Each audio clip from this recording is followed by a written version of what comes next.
हाँ, समास का शाब्दिक अर्थ क्या होता है?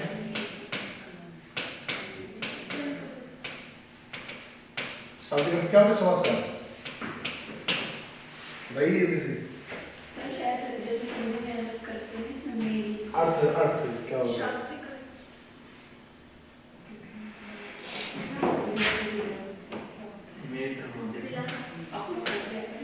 मेरा होने मतलब क्या?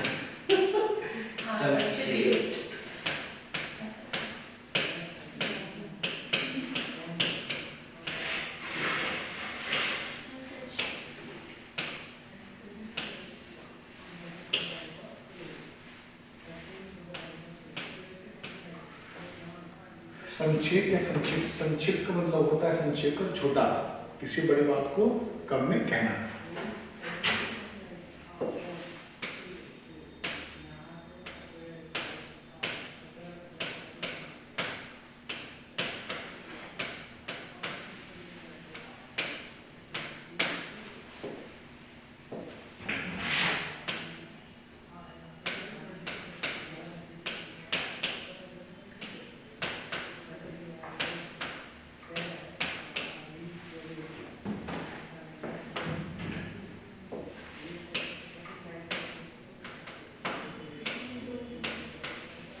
समास का विलोम क्या होता है?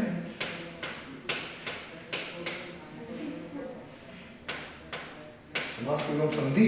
वाह, सर विलोम क्या है? अपोजिट।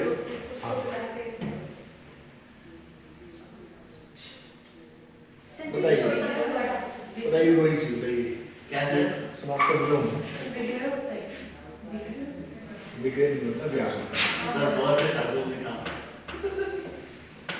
व्यास होता है।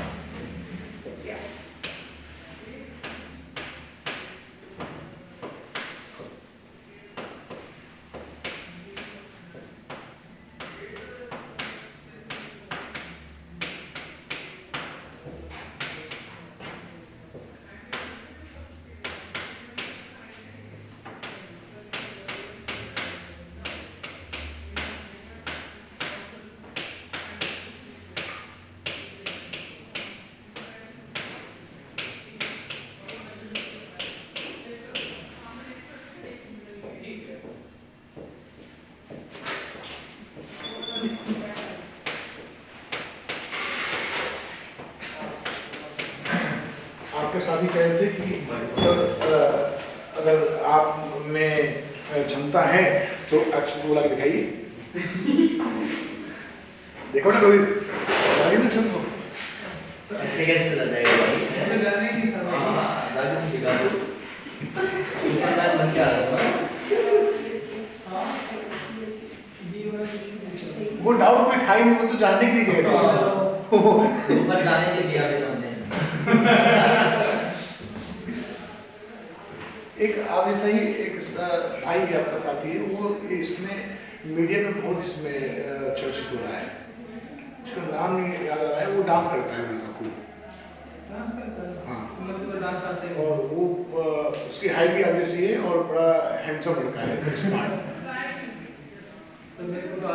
कभी भी नहीं करता डांस, मैंने आज तक ही नहीं करता डांस। अब उसके बाल को देख के मुझे भी थोड़ा सा लगता है, लालच आता है कि मेरे बाल होते हुए। वो बहुत अच्छा डांस करता है, वो बड़ा फेमस हो रहा है। और पता है मुझे उसको देख के लगता है कि आने वाले समय में वो फिल्म इंडस्ट्री में चला जाएगा।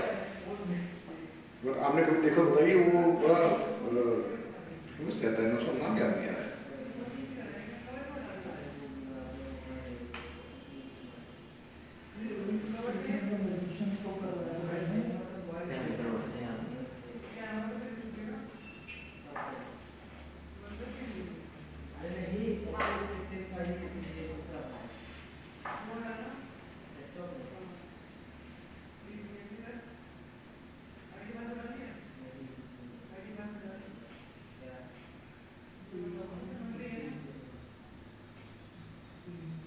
रोहित जी फॉर्म आप भी भर रहे हैं क्या?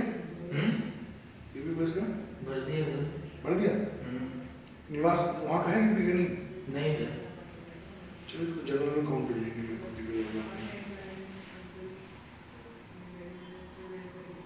जब ढूंढो तो नहीं कुछ मिलेगा, कोई मिलेगा ना।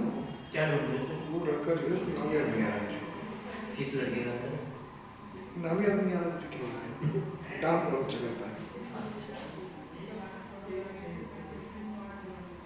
ये तरुण नामदेव, दूर से दूर पे देखिए, तरुण नाम है, बहुत अच्छा है लड़का और हाइट अच्छी है, बाल बड़े अच्छे हैं इसके तो ना ये तरुण नाम से देखेंगे तो मिल जाएगा। और मुझे ऐसा लगता है कि आपको भी देखिएगा, ये मुझे आभास जो होता है वो मुझे ऐसा लगता है कि बहुत जल्दी फिल्म इंडस्ट्री में भी आ जाएगा।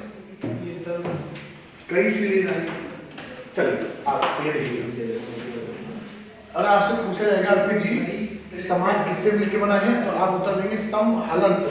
जब भी ये किसी भी अक्षर में, जैसे ये लिखा है मैं, ये क्या है, एक व्यंजन है, व्यंजन स्वर की सहायता से लिखे भी जाते हैं, बोले भी जाते हैं, तो ये व्यंजन है तो इसमें स्वर भी होगा। अगर मैं इस अक्षर को, इस वर्ण को तोड़ना चाहूँ बेटा तो ये कैसे, इसको दो प्रकार से, एक तो हलंत लगा के इसे बोलते हैं हलंत, इसको हलन लगा देंगे आप तो ये हो गया आधा, या इसको ऐसे लिख दीजिए, बात देखिए जैसे लिखा है ने, ये भी व्यंजन है, इसको आधा करना है तो हलन आप लगा दें हलंत या आधा न लिख दें।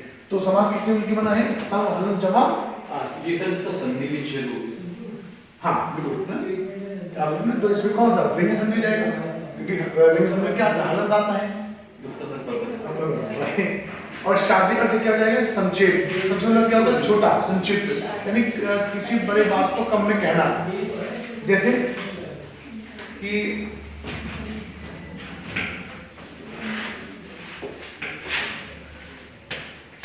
किताब में बहुत सी जगह आपने देखा होगा, लिखा रहता है कि समाज का विलोम विग्रह है ना, समझो, समाज का विलोम लिखा रहता है किताब में विग्रह बहुत जगह, लेकिन वो होता है गलत।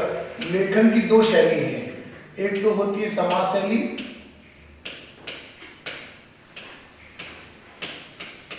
और एक होती है व्यास शैली। समाज शैली और व्यास शैली। समास का जो अर्थ होता है वो होता है क्या, संक्षिप्त, मतलब छोटा। व्यास का जो अर्थ होता है वो होता है क्या,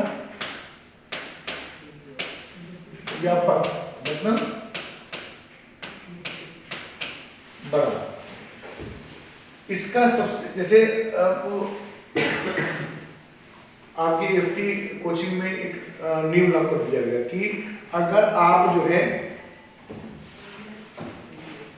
3 दिन से ज्यादा अनुपस्थित रहते हैं कोचिंग आने में तो आपका रजिस्ट्रेशन कैंसिल कर दिया जाएगा। और आपको 3 दिन से ज्यादा कहीं 2 दिन से ज्यादा या 3 दिन से ज्यादा कहीं जाने की आवश्यकता है तो आप एप्लीकेशन दीजिए। तो आप एप्लीकेशन जब लिखेंगे तो क्या लिखेंगे उसमें, एप्लीकेशन कितने पेज का होता है, 1 पेज। क्या लिखोगे, मतलब कहीं जाना है परिवार के साथ, मैं घूमने जा रहा हूँ,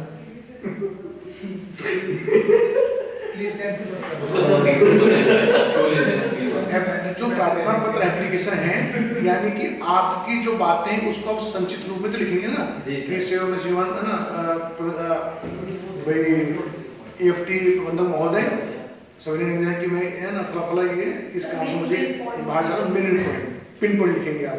तो इसका मतलब हो गया कि आप जो है इसका जो एग्जाम्पल है सबसे अच्छा वो क्या हो जाएगा, प्रार्थना पत्र। इसका एग्जाम्पल हो गया प्रार्थना पत्र। अगर मैंने आपसे कहा कि एक शब्द है पर्यावरण के ऊपर निबंध लिखिए तो आप निबंध में 10 पेज लिख सकते हैं, 15 पेज लिख सकते हैं, बात सही है ना। अब 1 पेज का निबंध तो होगा नहीं, तो ये बच्ची जो इसका उदाहरण हो गया, इसका उदाहरण क्या है, निबंध। जब यूपीएससी में पढ़ाते हैं तो यही बात को मैं समझाता हूँ, क्योंकि वहाँ पर मेज लिखना होता है, जो किसी ने बच्चे होते हैं मेज लिखते हैं, वहाँ पे इन्हीं चीजों का प्रयोग होता है। अच्छा, इसीलिए बच्चे क्या है कि समास का विलोम जो है वो क्या होता है, व्यास होता है। समास का विलोम व्यास। ये किसी बुक में ऐसा आपको लिखा नहीं मिलेगा। समास का मतलब होता है किसी चीज को कम शब्दों में, कम शब्दों में। जैसे आप डॉक्टर के पास गए, ठीक है, अब हमारी कोई समस्या है, डॉक्टर पास गई, डॉक्टर साहब हाँ बताइए क्या समस्या है? कहीं सर बात है पिछले महीने 20 तारीख की। डॉक्टर पास गए आप लोग ना? अच्छा आगे 20 तारीख की बात है। मैं अपने परिवार के साथ गया मेरठ। डॉक्टर साहब बोले मेन बात क्या है, समस्या क्या आपकी? वही तो कह रहा हूँ सर, सुनिए तो पहले, है ना? मरीज बोल रहा है अच्छा ठीक बताओ। तो क्या हुआ, मेरठ गए, मेरठ जाने के जब हम पहुंच गए तो 3 दिन बाद शादी थी चाचा के बुआ की लड़की की। अब वो डॉक्टर परेशान, अरे प्रभु बात क्या है, समस्या क्या है, समस्या बताओ सर। वही बताने की कोशिश करो, सुनिए तो पहले। अब फिर चुप।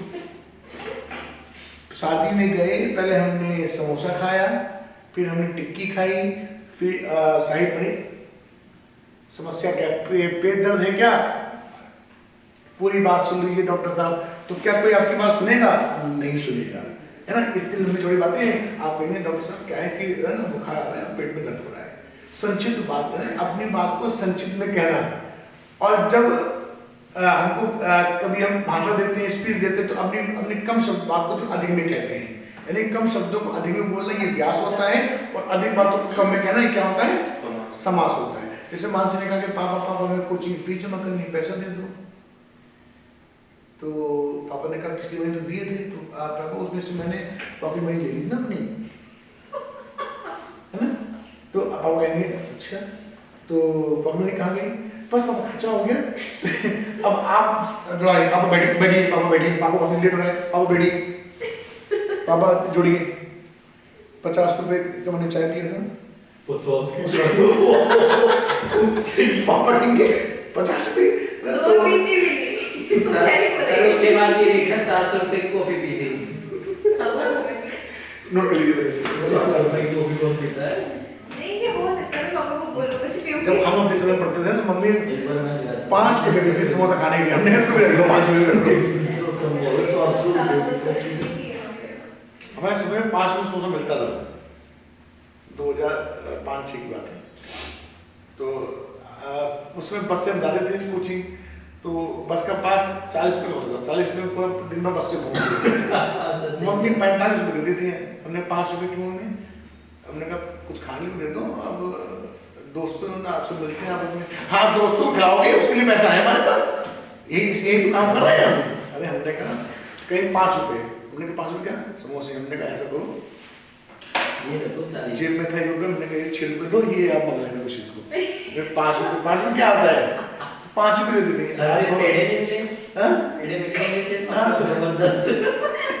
और जो हमारे भाई साहब अभी जल्दी हाल ही फिलहाल में जो है तैयारी की है, खुद ही गए हैं पुलिस में, तो उनको मम्मी दे देती पैसा। अब वो मम्मी को अभी बैठा लेते हैं गाड़ी में, कहते तेल का पैसा दो, गाड़ी थोड़ी दूर जा रही है, पैसा ले लेते हैं। हमने कहा अब पैसा आ रहा है, अरे कॉलेज आए तो उनको 200 रुपये 300 रुपये 400, हमने कहा आप पैसा बहुत आ रहा है, बहुत पैसा है। लेकिन बेटा उस समय कुछ और, हमने कहा हम तो बाबा जमाने के हैं ये बात है। अच्छा अब यहाँ पे देखिए एक बात यहाँ पे लिखी है कि समास के भेद होते हैं, मुख्य रूप से 4 होते हैं, कुल होते हैं 6। अगर ऐसे क्वेश्चन पूछा जाए कि समास के भेद होते हैं,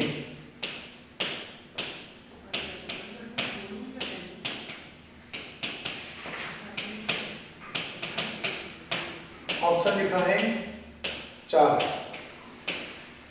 5 6 8, उत्तर क्या लगाएंगे? तो जब ऐसे क्वेश्चन लिखा है समास के भेद, ना ही मुख्य और ना ही कुल लिखा हो, तो ध्यान दीजिएगा मैक्सिमम डिजिट पे हम पूछे उसका चयन करते हैं, तो क्या लगाओगे 6। ऑप्शन में जब 6 नहीं होगा तो उत्तर क्या लगाएंगे 4। इतना नोट कर लिया सुनिए। फिर उसको देखिए क्या लिखा है कि समास का विलोम क्या है, आपको समझा दीजिए। और लिखा है कि 2 या 2 से अधिक शब्दों या पदों का मेल क्या कहलाता है, समास कहलाता है। ठीक है, इस टाइप के सब क्वेश्चन आ सकते हैं कि इसके कितने भेद होते हैं? आपके क्वेश्चन पूछते हैं कौन से, अब ये पूछते कौन से भेद होते हैं, पढ़ना पड़ेगा, निकलाते हैं। अब देखिएगा समास के भेद कौन से होते हैं, इस पे बात कर लेते हैं। समझो कौन से भेद होते हैं समास के।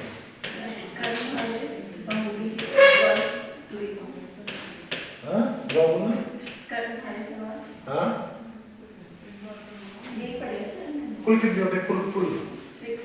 और कौन से? ठीक है। हाँ हाँ हाँ हाँ। अविभाव। तो आज आपकी एक बात को हम यहाँ पे गलत साबित कर देते हैं, जो अभी आपने बुक में पढ़ा हुआ है और जो कि सही नहीं बताया लिखाया जाता है और ना सही स्पष्टीकरण होता है। एक तो अविभाव समास तो होता ही होता है, दूसरा एक नाम होता है तत्पुरुष समास, ये तो आपको मालूम होगा। और किताब में क्या लिखा जाता है कि तत्पुरुष समास के दो भेद हैं, एक तो कर्मधारय लिखा रहता है, दूसरा द्विगु लिखा रहता है। बात सही है? तत्पुरुष इसके अंदर भी पढ़ेगा तो अलग से पढ़ता वो है। तत्पुरुष समास में होते हैं। तो तत्पुरुष समास के दो भेद होते हैं, एक होता है समानाधिकरण, समानाधिकरण, इसके अंदर होते हैं दो भेद, इसके दो भेद होते हैं। पहला होता है कर्मधारय, कर्मधारय समास, दूसरा होता है द्विगु समास। और इसी में इसका जो दूसरा भेद होता है वो होता है व्याधिकरण। व्याधिकरण के 6 भेद होते हैं। कौन कौन से होते हैं? इसमें पहला होता है कर्म तत्पुरुष समास,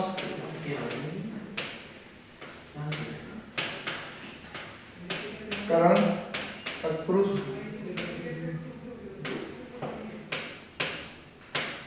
संप्रदान,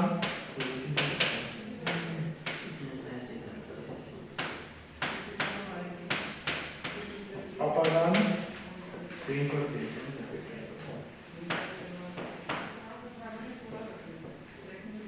संबंध,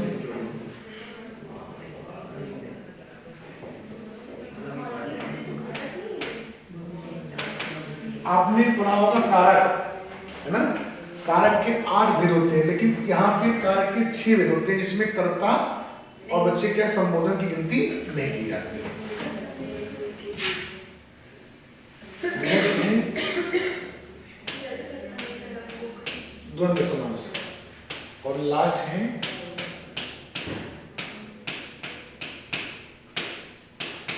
बहुवचन समास।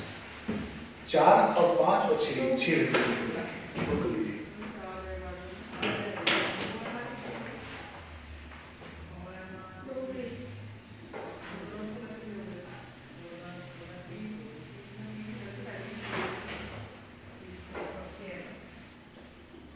इसमें ठंड तो बहुत हो रही है ना? कैसे? ठंड बहुत हो रही है। कल तो सुनने में आया कि हरियाणा में सबसे ज़्यादा टेम्परेचर डाउन था, मतलब कि 4.6 दिखा रहा था, 4.6। आज दिल्ली का टेम्परेचर है 11.6। 11 तक भी बहुत ज़्यादा होता है। पिछली बार से कम ही है। पिछले बार से कम है। पिछले दिन था तो 2 डिग्री पहुंच गया था। 2 डिग्री। अरे इस बार तो 4 से नीचे नहीं गया। हाँ 4 से नीचे है। आज बात करेंगे वहाँ से कि 4 से हाँ सर सही बात है कि यहाँ बर्फ गिरवा देते हैं। -4 कर दो, छुट्टी हो जाए। सर रहने दो, तो मैं तो बाहर निकलूंगा। अच्छा सर्दियों में कंबल रजाई के अंदर मजा आता है। बहुत मजा आता है। मैं घर जाके कंबल उसमें घुस जाता हूँ, मैं नहीं निकलता फिर बाहर। खाना भी वहीं दे दो।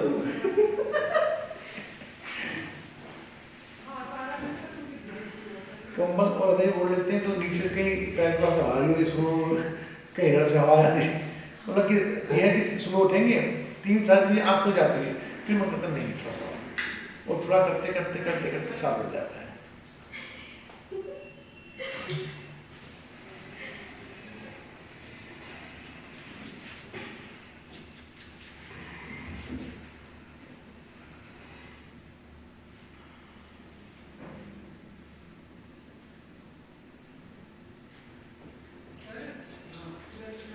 बेटा हो गया?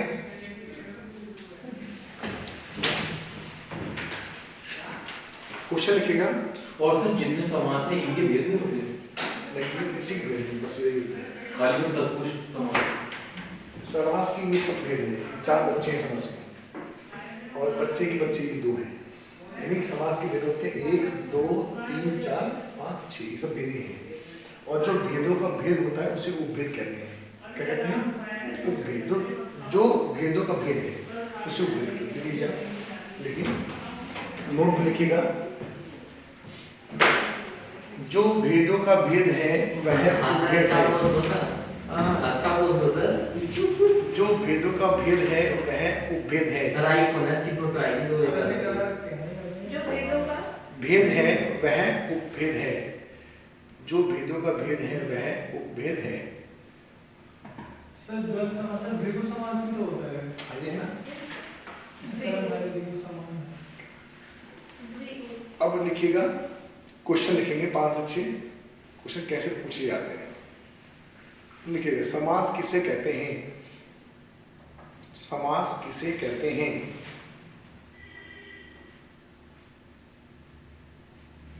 ऑप्शन ए,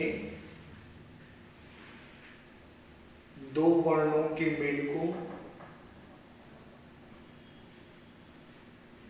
ऑप्शन बी, 2 शब्दों के मेल को।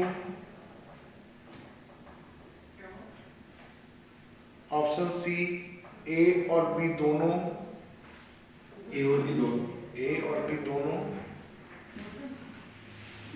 ऑप्शन डी, इनमें से कोई नहीं।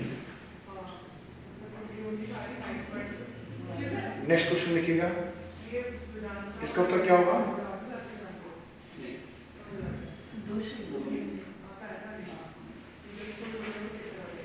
अभी क्या उत्तर होगा?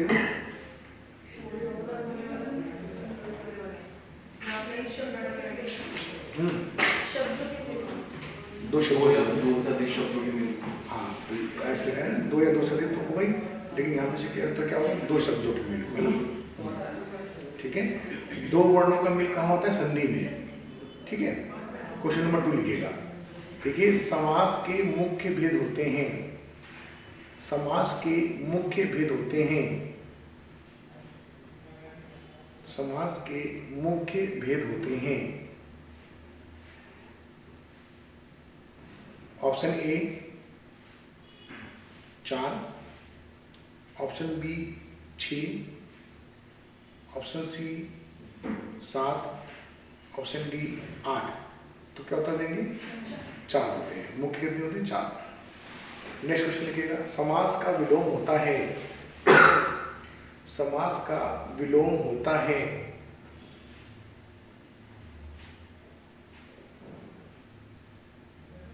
ऑप्शन ए विच्छेद, विच्छेद। ऑप्शन बी विग्रह, विग्रह। ऑप्शन सी व्यास। ऑप्शन डी कोई नहीं। तो क्या उत्तर होगा इसका? अभी समझ में आ रहा है? यस। तो इसका उत्तर क्या होगा? व्यास होगा, है ना। नेक्स्ट क्वेश्चन लिखिएगा,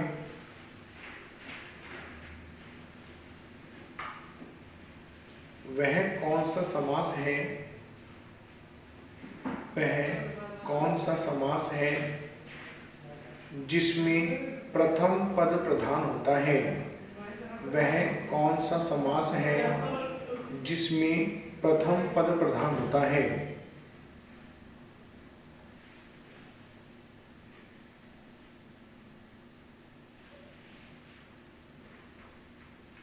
ऑप्शन ए अव्ययी भाव समास। ऑप्शन बी तत्पुरुष समास। ऑप्शन सी द्वंद्व समास। ऑप्शन डी इनमें से कोई नहीं। देखते हैं क्या होगा। नेक्स्ट क्वेश्चन लिखिएगा, वह कौन सा समास है? वह कौन सा समास है जिसमें दोनों पद प्रधान होते हैं? वह कौन सा समास है जिसमें दोनों पद प्रधान होते हैं? वह कौन सा समास है जिसमें दोनों पद प्रधान होते हैं? ऑप्शन ए, बेटा ऑप्शन वही लिखिए जो भी लिखा था आपने, सेम टू सेम ऊपर ने क्वेश्चन जो लिखा था सेम टू सेम ऑप्शन लिख लीजिए। अविभाव, तत्पुरुष, द्वंद्व, बहुव्रीहि।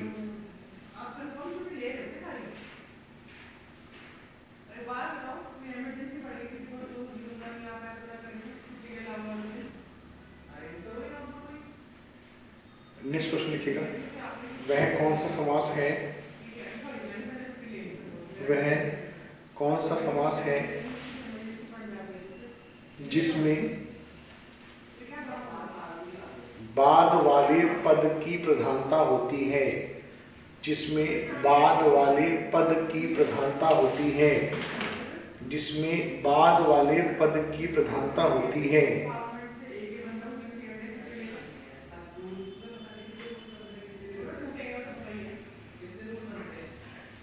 सर चौथा ऑप्शन में कोई नहीं बोला है,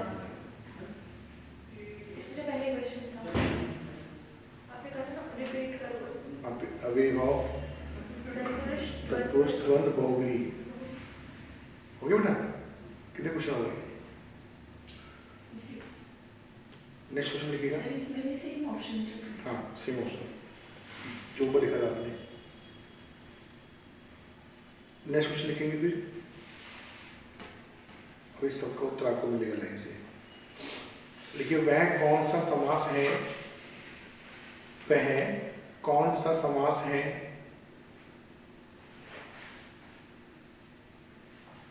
जिसमें अन्य पद प्रधान होता है? अन्य पद, जिसमें अन्य पद प्रधान होता है, जिसमें अन्य पद प्रधान होता है।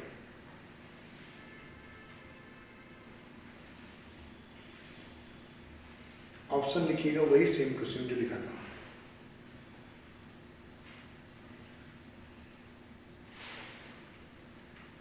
हो गया बेटा? नेक्स्ट क्वेश्चन लिखिएगा, वह कौन सा समास है जिसमें विशेषण विशेष, वह कौन सा समास है जिसमें विशेषण विशेष का प्रयोग होता है? वह कौन सा समास है जिसमें विशेषण विशेष का प्रयोग होता है? विशेषण विशेष का प्रयोग होता है। विशेषण विशेष का प्रयोग होता है। ऑप्शन ए अव्ययी भाव समास,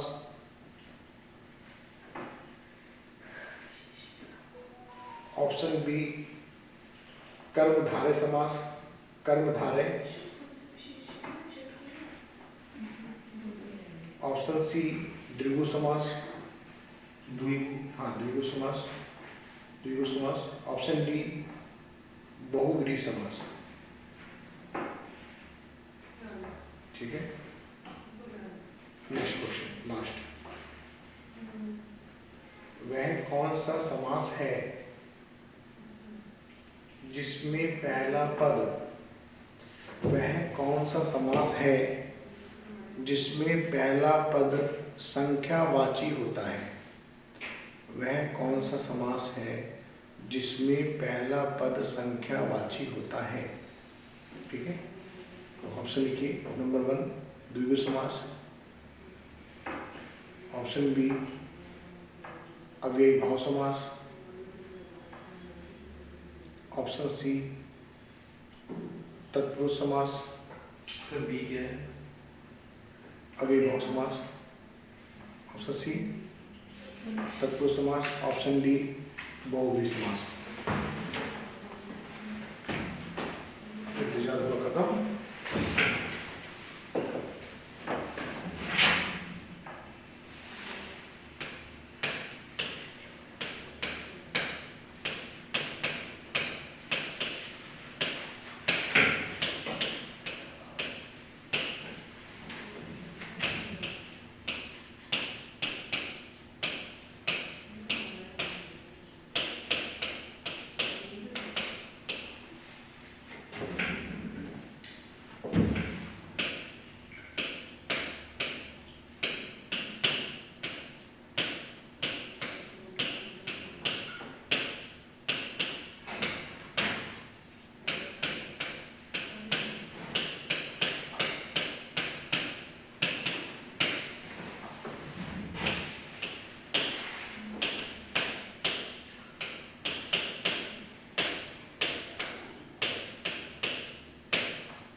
देखो पहला क्वेश्चन उत्तर मिल गया होगा।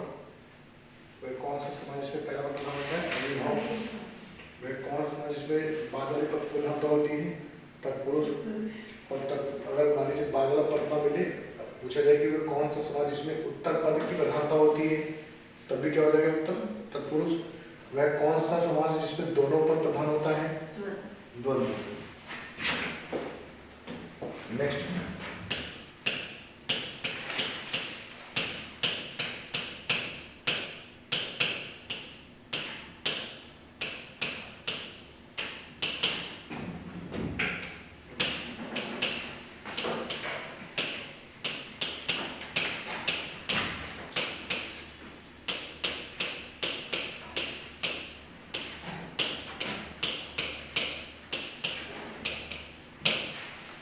इसमें अन्य पद की प्रधानता होती है।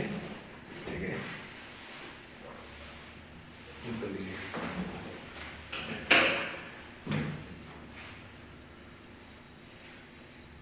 और लिखिए मोस्ट इंपोर्टेंट नोट। जब भी पेपर देने जाइएगा तो नोट पढ़ के जाइएगा। नोट और इसमें भी मोस्ट इंपोर्टेंट नोट लिखे होंगे। ठीक है, लिखिएगा। क्या है ये सही है? समास में दो ही पद होते हैं। ये लिखना है सर? हाँ, मोस्ट इंपोर्टेंट लिखिए नोट।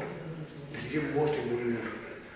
मोस्ट इंपोर्टेंट नोट लिखिएगा। समास में दो ही पद होते हैं, मतलब प्रथम पद और द्वितीय पद। ध्यान रखना, क्वेश्चन पूछ सकता है समास में दो ही पद होते हैं। सर यूपी में एसआई में ये ओ लेवल एग्जाम पास क्या है ये?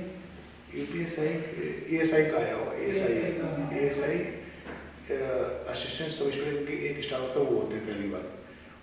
ओ लेवल एक कंप्यूटर कोर्स होता है जो बीसीए के समकक्ष माना जाता है।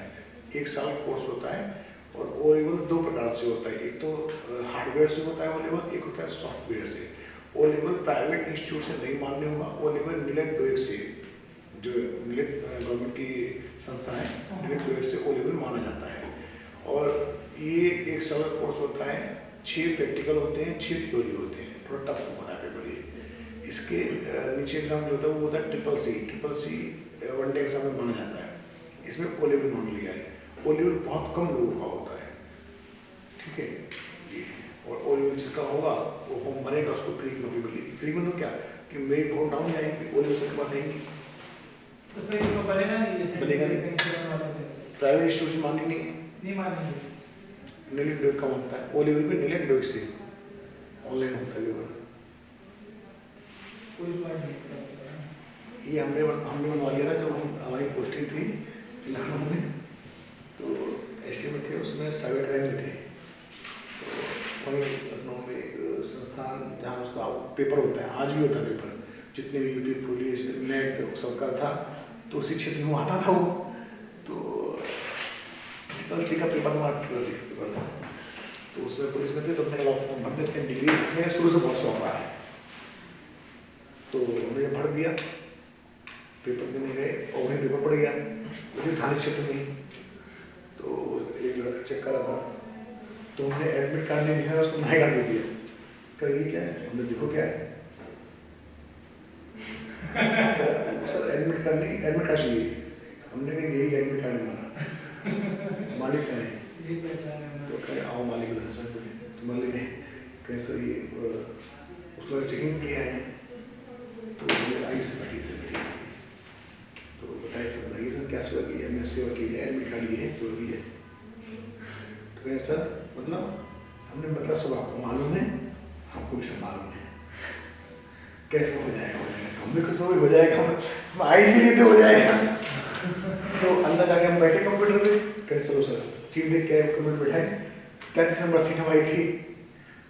तो लड़के से बोलते हैं भाई इनका है द्रौपदी का सिस्टम जो है वो कर लेते हैं कि सबका IP एड्रेस मालूम होता है ना कंप्यूटर का। तो लैब बन थी थोड़ा दूर, जैसे यहाँ से मेट्रो ऑफिस था यहाँ। तो बोले आप कुछ मत करना, आप बैठे रहना, आपका हो जाएगा। हम देखो सब जो है हम भाई ऐसे बैठे, और खुशी इतनी ज़्यादा हो गई कि कुछ समझ नहीं पाई हम कर क्या रहे हैं। ऐसे थे और ऐसे आराम से। अब बगल वाला सीट तो होती है, मेरे बगल में लड़की थी। अब पता ना कि आदमी अपने सुख से परेशान नहीं है, दूसरे अपने दोस्त को पता नहीं, दूसरे सुख से परेशान है। अब मैं भी इतना खुश हो गया कि ऐसे बैठा हूँ पेपर में कि देख रही है ऐसे, और मैं मतलब कि मैं उसको राइट साइड में था, तो देख रही बैठा है, हम तो पसीने आ रहे हैं, प्लान कर रहे हैं, तो उसके रहा नहीं गया, ऐसे हो गया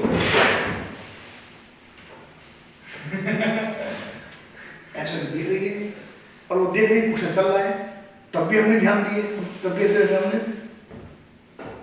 हमें ना इस उसमें थे कि देखो वो खो रहा है हमारे कुछ।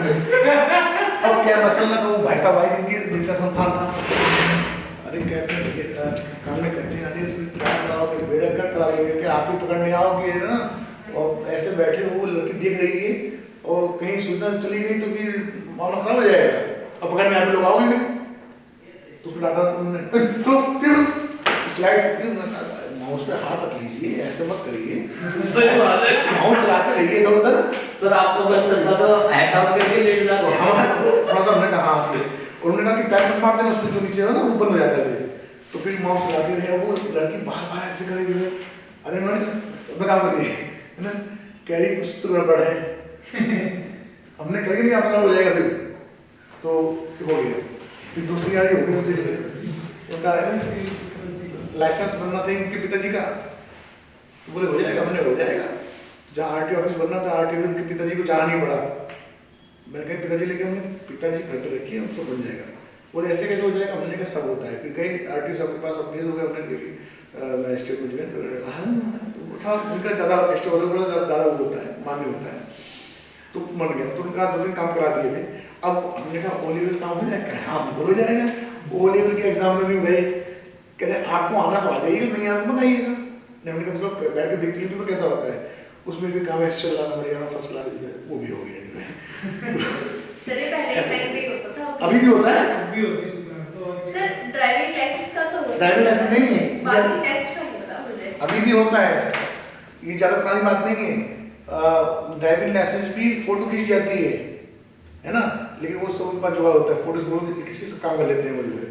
अब ये ऑनलाइन में जो आप सोचते हैं कि पेपर जो होते हैं ना, ऑनलाइन में बहुत कुछ होता है, चलो, लेकिन ये जिसको नहीं मालूम तो नहीं मालूम बनता है। सर जब एग्जाम सेंटर में जाते हैं तो अपनी ध्यान हटे अपने क्वेश्चन तो दूसरे का देखे ना, इतना ध्यान तो होते भी नहीं है। नहीं कुछ लोग होते हैं उनको ध्यान चलता रहता है काम कौन चल रहा है कौन नहीं, तो ऐसे तो ओ लेवल कोर्स जो होता है ना, तो आप उसको फॉर्म भर दीजिएगा, उसका पेपर 6 महीने में भी, 1 साल का कोर्स होता है, अगर आप चाहें तो 6 महीने में भी पेपर दे सकते हैं, लेकिन वो आपके ऊपर डिपेंड करता है कि अगर आप उस आपका तैयार है, सिलेबस आपका तैयार है तो अच्छे महीने दे दीजिए पेपर, लेकिन होता 1 साल का है, फरवरी में इसका फॉर्म निकलता है ओ लेवल का। तो कुछ नहीं पढ़ा था नोट में, क्या लिखा है बताइए, क्या लिखा है समास की 2 ही पद। हाँ, नेक्स्ट नोट लिखिएगा, लिखिए कर्मधारय समास में विशेषण विशेष आता है, कर्मधारय समास में विशेषण विशेष का प्रयोग होता है। यस, कर्मधारय समास में विशेषण विशेष का प्रयोग होता है। विशेषण विशेष, हाँ, विशेषण विशेष, आधा सा आता मूर्धन्य, सड़कों वाला सा बोलते हैं, मूर्धन्य बोलते हैं हिंदी उसको यहाँ पर। नेक्स्ट लिखिएगा, नेक्स्ट नोट लिखिएगा, द्विगु समास में पहला पद संख्यावाची होता है। द्विगु समास में पहला पद संख्यावाची होता है। द्विगु समास में पहला पद संख्यावाची होता है। और जो ये अक्सर पोस्ट आई नहीं ऐसा कि वो बहुत अच्छी जॉब कॉन्फिडेंशियल की होती है, ऑफिस जॉब होती है, पूरी मतलब कि थाने जॉब नहीं, पूरी ऑफिस जॉब है, प्राइवेट में जॉब है। उससे इसमें वो लेवल एग्जाम मांगते और नहीं, और भी तो है उसमें, सब में मांग रहे हैं, सब में मांग रहे हैं। सर द्विगु समास में पहला पद संख्यावाची होता है, संख्यावाची।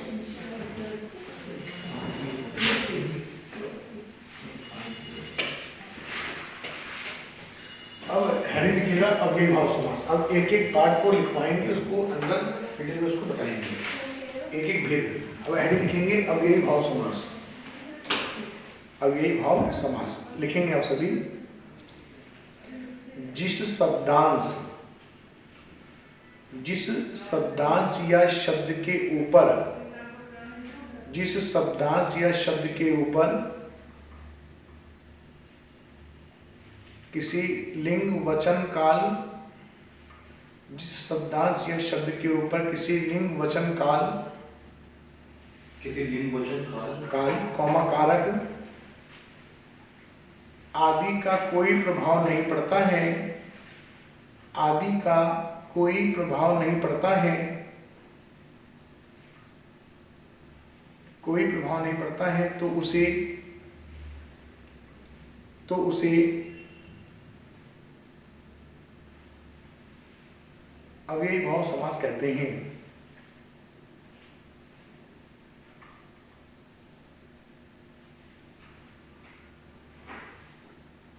लिखिएगा मोस्ट इंपोर्टेंट नोट,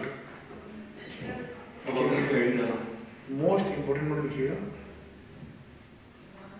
इसमें लिखेंगे आप कि अव्ययी भाव समास में पहला पद उपसर्ग या निपात होता है, पहला पद उपसर्ग या निपात होता है। तो अर्पित जी निपात, हाँ निपात, न पे छोटी मात्रा, पा पे आगे मात्रा, ये आपको मालूम है कि नहीं उपसर्ग क्या होता है? सर तो पहले वाले शब्द के पहले, और जो शब्द के बाद लगते हैं प्रत्यय होते हैं। तो इसकी सबसे बड़ी पहचान क्या है कि इसमें पहला पद उपसर्ग होता है। जैसे लिखा जाएगा उपसर्ग, पहले समझिएगा फिर लिखिएगा, पहले समझिएगा उपसर्ग प्लस शब्द बराबर समस्त पद। अच्छा ये तो जब आपको मालूम है कि शब्द के पहले उपसर्ग लगता है तो ये भी मालूम होगा कि उपसर्ग के लगने से शब्द के अर्थ में परिवर्तन हो जाता है, मालूम है? जैसे यहाँ पे एक शब्द लिखा हुआ है वर्ष, तो वर्ष का मतलब क्या हो गया बेटा? 12 महीने एक साल। वर्ष के पहले मैंने लिख दिया यहाँ पर प्रति, तो एक शब्द क्या बन जाएगा? समस्त पद प्रतिवर्ष। अब प्रतिवर्ष का अर्थ क्या हो गया? हर वर्ष, ठीक है। जैसे लिखा है जन्म, तो जन्म के पहले मैंने लिख दिया बड़ा आ, ये संस्कृत का उपसर्ग है, तो शब्द क्या बन जाएगा? आजन्म, यानी जन्म भर। जैसे लिखा है बल, शब्द है, बल के पहले मैंने लिख दिया दुर्हलंत, तो एक शब्द क्या बन जाएगा? दुर्बल। जैसे लिखा है दिन, दिन के पहले मैंने लिख दिया क्या? प्रति, तो समस्त पद क्या बन गया? प्रतिदिन। जैसे लिखा है जीवन, तो जीवन के पहले लग गया बेटा क्या? बड़ा आ, तो ये क्या बन जाएगा? आजीवन। तो आप से पूछा जाए कि आजीवन में कौन सा समास है, तो जिसमें पहला पद उपसर्ग दिखाई दे तुरंत आपको बोलना है कि अव्ययी भाव समास। ठीक, समझ में आया? जिसमें पहला पद में उपसर्ग दिखे। जैसे कोई शब्द है लिखा है विज्ञान, ठीक है, तो आपसे पूछा है कौन सा समास है, तो आप बताएंगे कि इसमें अव्ययी भाव समास। क्यों? क्योंकि केवल अव्ययी भाव समास में ही उपसर्ग होता है और किसी समास में उपसर्ग नहीं आएगा। जैसे आपसे कहा गया कि प्रतिदिन शब्द में कौन सा समास है, तो प्रतिदिन में उपसर्ग लगाए ना, तो जितनी भी शब्दों में उपसर्ग लगा होगा वो अव्ययी भाव समास का उदाहरण हो जाएगा। समझ में आ गया? संस्कृत के उपसर्ग और हिंदी के उपसर्ग कैसे पता चलेंगे? जब मैं लिखूंगा तो बदलेगी। जानता है यस, संस्कृत के 22 होते हैं, हिंदी के 13 होते हैं, उर्दू के 19 होते हैं। उर्दू के भी आते हैं। यस ऐसे थोड़ी मिलेगी नौकरी। नौकरी मतलब है कि मेहनत करना, समझने वाला हो, याद करना है, सब रखने वाला है। दुनिया ये रखने वाली है, कुछ चीजें होती है याद करनी पड़ती है। अरे सब कुछ ही याद करना होता है सर, कहने वाली बात है। और क्या सर, मैथ में फॉर्मूले याद करो, ट्रिक्स याद करो, हिंदी में भेद याद करो, उनके मतलब याद करो। मैथ में फॉर्मूले कहाँ होते हैं? मैथ में कहाँ फॉर्मूले होते हैं? लगते हैं सर, नंबर सिस्टम में लगते हैं। आप तो लगाएंगे जैसे a प्लस बी का होल स्क्वायर तो लगाते हैं। वो तो फॉर्मूला तो है ना सर, फॉर्मूला है। अर्थमेटिक, नहीं सर, अर्थमेटिक बिना फॉर्मूले के हो जाएगा। अर्थमेटिक, ट्रिग्नोमेट्रिक नहीं, अर्थमेटिक बिना फॉर्मूले के हो जाता है। अर्थमेटिक एक व्यवहारिक ज्ञान की तरह होता है। किस तरह? व्यवहारिक ज्ञान की तरह, है ना? जैसे आपको सबने वो पढ़ाया वो परसेंटेज पढ़ाया था, पढ़ाया है। तो परसेंटेज में क्वेश्चन आता है कि एक पेन की कीमत है 5 रुपये, ठीक है, 10 दिन बाद पेन की कीमत हो गई 7 रुपये, तो कितने परसेंट की बढ़ोतरी हुई या कटौती हुई? 2/5 × 100 40% बढ़ा है ना? तो ये कैसे किया आपने? इसको रट दिया है तो फिर नहीं, घटा नहीं ना सर, कितना कैसे? बढ़ा है? हाँ 2 रुपए बढ़ा है। हाँ, कितने से बढ़ा है? 5 रुपए से गुना में 100। तो ये तो आपने एक व्यवहारिक ज्ञान हो गया ना, इसमें कोई फॉर्मूला है आपने?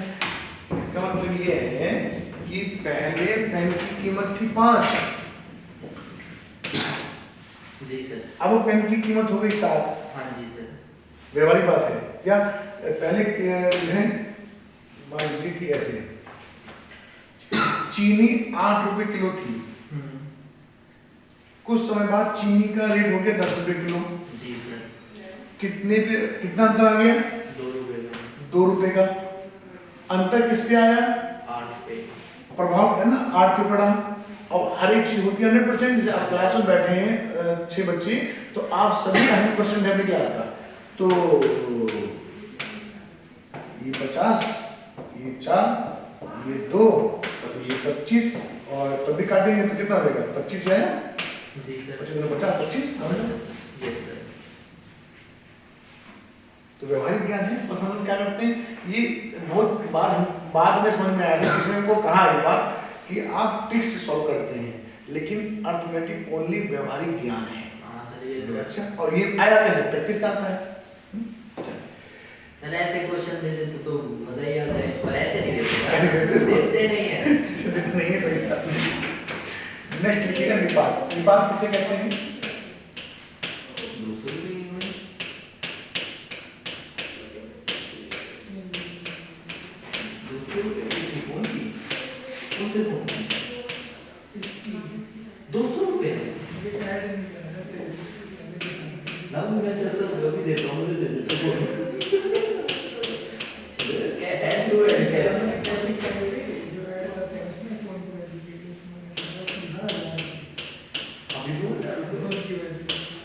जी सुनो, निपात किसे कहते हैं? जो बदलता नहीं है। और ये समझो उधर को, ये 4 ही निपात मिलेंगे, चौथा मिलेगा, 5 को मिलेगा नहीं। यथा, तथा, इति और भर। अगर ये चारों के अलावा कोई और आता है तो अविभाज्य समास नहीं होगा, ठीक है। निपात उसे भी कहते हैं जब किसी वाक्य में किसी शब्द पे ज्यादा बोल दिया जाए, जैसे ही, तो, भी, ये भी निपात होते हैं, लेकिन समास में इन 4 का ही प्रयोग होता है। इनका अर्थ क्या होता है? ऐसे क्वेश्चन पूछेगा, ये लिखा है निपात, ये लिखा है शब्द, ये लिखा है समस्त पद, और ये लिखा है विग्रह।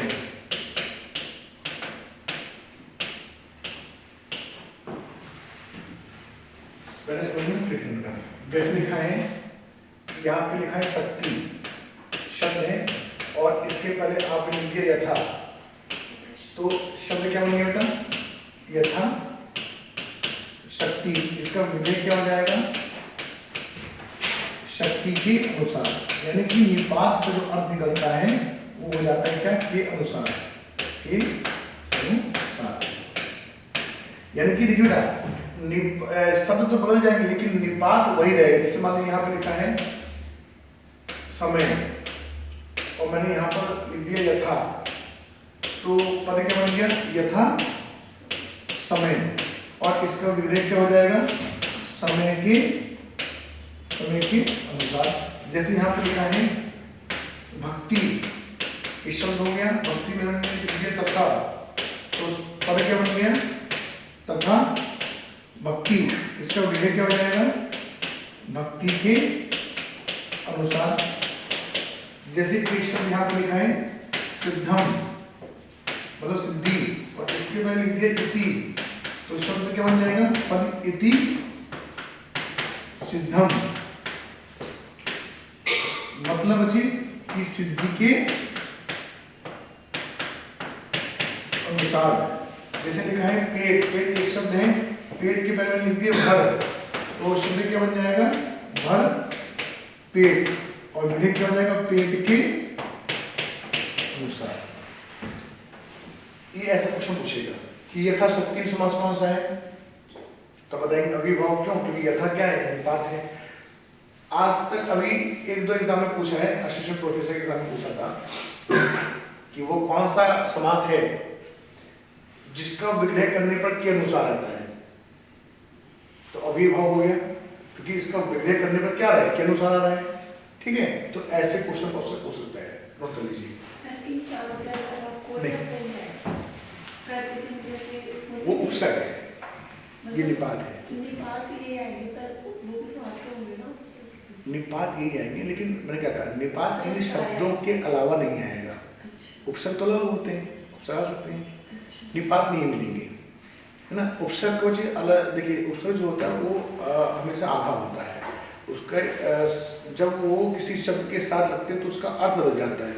यहाँ पे अर्थ नहीं बदल रहा है, यहाँ पर उन्हीं के अनुसार शब्द के साथ। जैसे वहाँ पे प्रतिदिन, तो हर दिन, प्रतिवर्ष, हर वर्ष, है ना। इस प्रकार से हर उपसर्ग का एक अलग मतलब होता है। जैसे बल के पहले मैंने लगा दिया निर, तो हो गया निर्बल, बिना बल के, इस प्रकार से। यानी निपात ये चार ही मिलेंगे, इति, तथा, यथा, बल। अभी समझ में आ रहा है? जी।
क्या करोगे लिख के?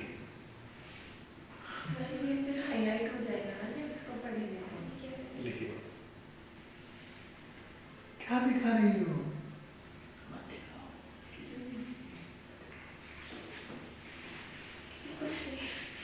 लिखिएगा, वह कौन सा समास है, वह कौन सा समास है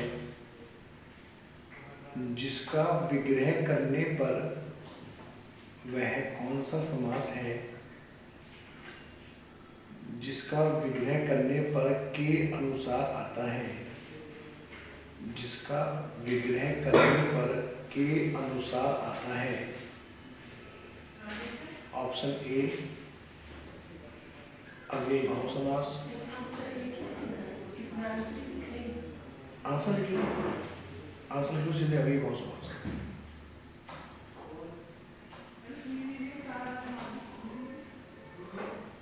ये दो बातें तो हो गई, एक सामान्य से अविभाव समास से, जो कि अब क्वेश्चन नहीं आता है। क्वेश्चन कैसे आता है बताओ मैं, तो लिखिए मोस्ट इम्पोर्टेंट नोट, देखिए मोस्ट इम्पोर्टेंट नोट लिखिए, जब अविकारी शब्द के साथ योजक चिन्ह आ जाए, जब अविकारी शब्द के साथ योजक चिन्ह आ जाए,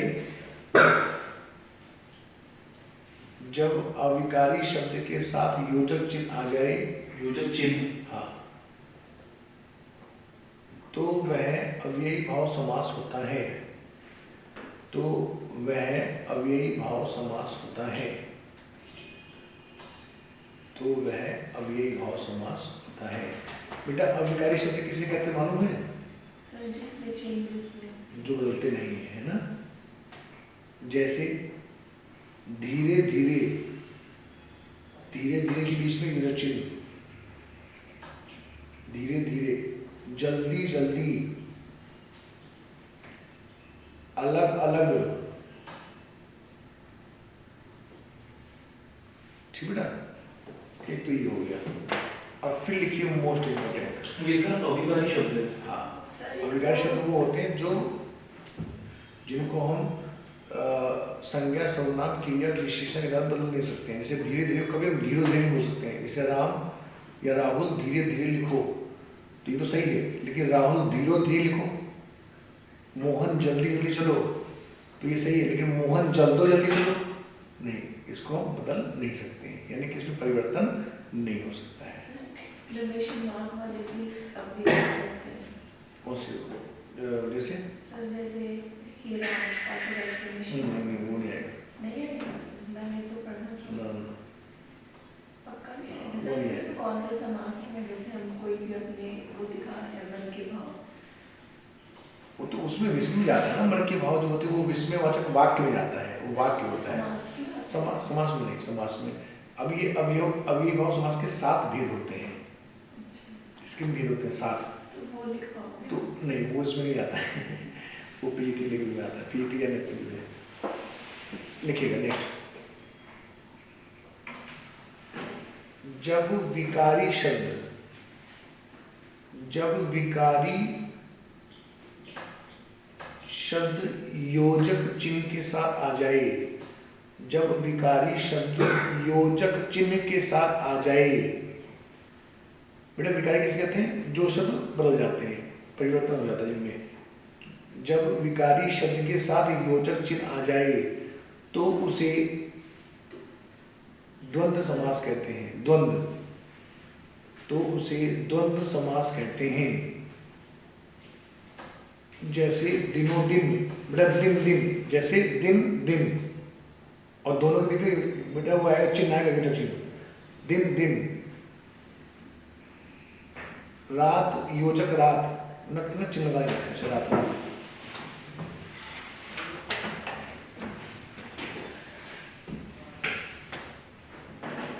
जैसे दिन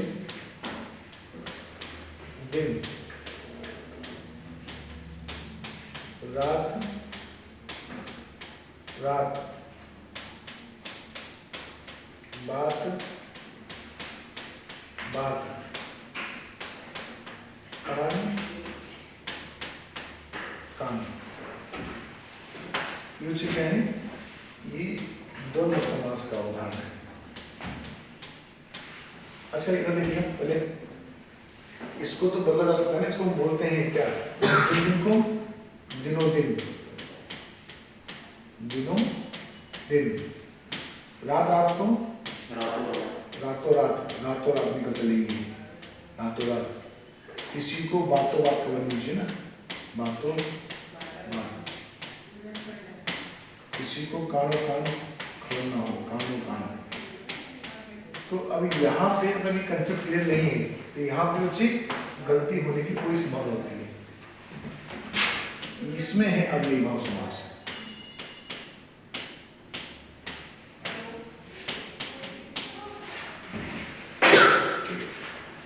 इसको लिखिए मत, अभी लिखने में बहुत बल देते हैं, फिर कहते हैं कि पढ़ना पड़ता है, समझा करो पहले। नहीं सीखना है अब लिखिए next most important note, next लिखिए, क्या? नेक्स्ट लिखिए मोस्ट इम्पोर्टेंट नोट नंबर 3।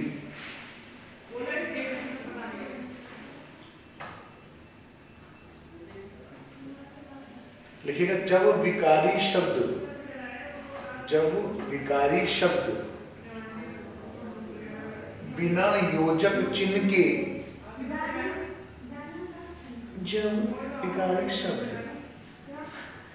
अब जीवित लगे हैं ठीक से कैसे क्या हो गया, ऐसी सी कभी आवाज आने लगती। जब विकारी शब्द बिना योजक चिन्ह के आवृत्ति के रूप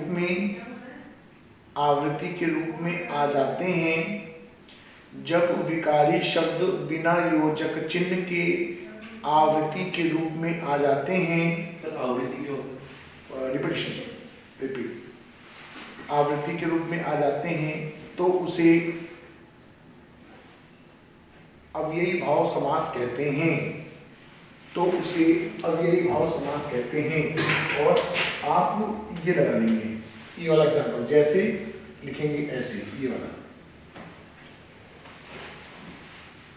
इस वाले नोट का एग्जांपल होगी। हाँ, जो मैंने नोट लिखवाया उसका एग्जांपल ये है, जैसे दिनों दिन रातों रात बातों बात करना।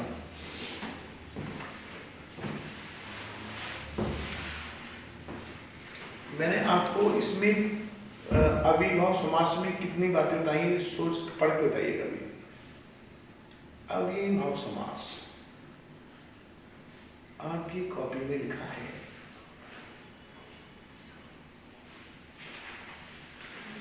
अविभाव समास की मैंने आपको कितनी बातें बता दी हैं। जिस शब्द के ऊपर किसी लिंग वचन काल ये तो परिभाषा है गुड़िया, अभी पॉइंट बोल रहे हो। पहचान कितनी है, इसकी पहचान है कि पहला पद उपसर्ग होगा या निपात, दो बात हो गई।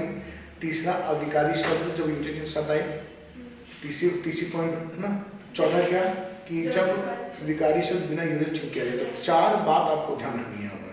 अविभाव समास की 4 बातें, जब विकारी शब्द बिना योजक चिन्ह किया जाए तो वो अविभाव, जब अविकारी शब्द योजक चिन्ह के साथ आ जाए तो अविभाव, जो कोई किसी शब्द में निपात लगाओ तो अविभाव, किसी में उपसर्ग लगाओ तो अविभाव। ठीक है, नेक्स्ट क्लास में कराएंगे क्या, तत्पुरुष समास।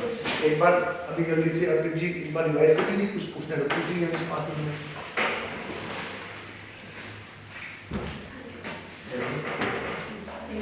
रोहित भी दिन दिन बड़े लंबे होते जा रहे हैं। आज की क्लास में सर ये पूरा हो चुका है अविभाव समास। हाँ, अविभाव पूरा हो गया। नेक्स्ट क्लास में सर मुझे लग रहा है एक घंटा और मिल जाऊंगा कि थोड़े बहुत दिनों में। ना ठीक है। कोई डाउट तो पूछ लीजिए।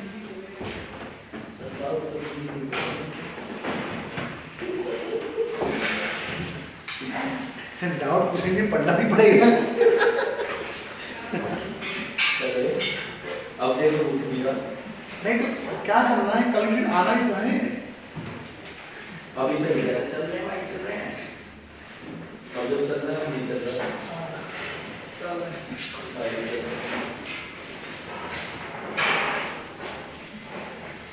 ठीक है, अभी समझ में आ गया। ओके सर,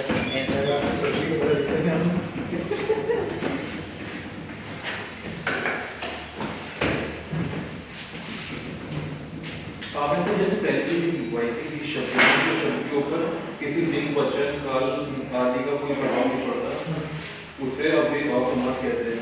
इसका कोई एग्जांपल सर? जितने भी कारक होते हैं, लिंग वचन होते हैं, इनके ऊपर इसका कोई प्रभाव नहीं पड़ता है। कि किसी शब्दांश से शब्द का, शब्दांश बोलते हैं उपसर्ग को, शब्द का, इनके ऊपर प्रभाव नहीं पड़ता। जैसे लिंग होता है, वचन होता है, एक वचन बहुवचन, इसके ऊपर कोई प्रभाव नहीं पड़ता है।